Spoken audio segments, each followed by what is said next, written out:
Hello, my name is Ilya Solovyov. I'm a professor for theoretical molecular physics at the University of Oldenburg.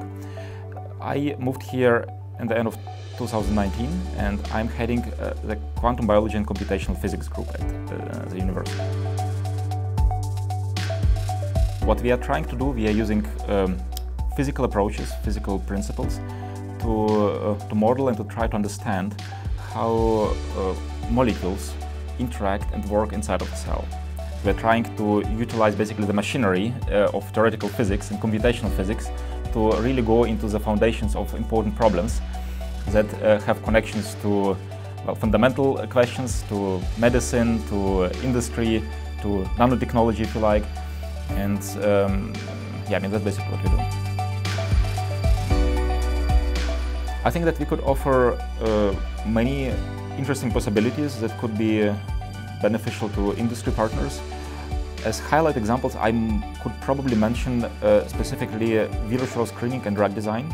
So recently we finalized developing very important methodological tools that allow very efficient pre-screening of possible drug molecules that could interact with host molecules inside a cell, and this method could be used to efficiently screen thousands and hundreds of thousands of molecules before they would actually go in a real lab and to be tried out as real drugs. So that could be one possibility. We could also offer very detailed analysis of processes that occur on a molecular level. For example, things like protein-protein interactions or protein-ligand interactions. So those are often important questions that biomedical industry is also interested in.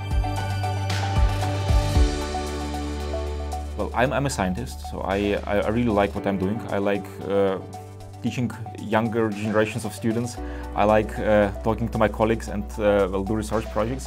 But I also feel that it's very important to couple our efforts with partners from industry, because there is this gap, and I really think that researchers and professors at the university should really take it seriously, that often fundamental ideas that we try to develop have to be explained and discussed with industrial partners, because this is actually a way to achieve progress. And I'm very open to any suggestions, and I'm actually really enjoying learning new things and learning about new projects. So I would be happy to talk to anyone who would feel that my expertise as a theoretical computational physicist would be valuable.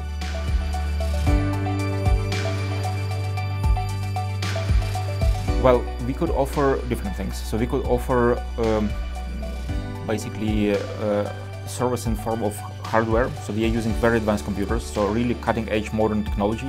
But we also have access to some supercomputing facilities, to compute clusters. So this is what we use for more advanced calculations. So if people would be interested in cooperation, we have all the expertise to teach people and to train to use those facilities.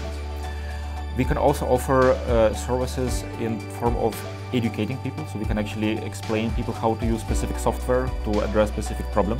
So one can discuss, formulate a problem and then try to see what would be the best solution for a given problem.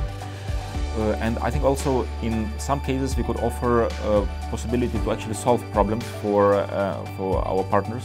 And actually we had some examples in the past when people from industry approached me and said, okay, they're interested in a specific interaction between a drug molecule and an enzyme. And they said, okay, they just don't have time and the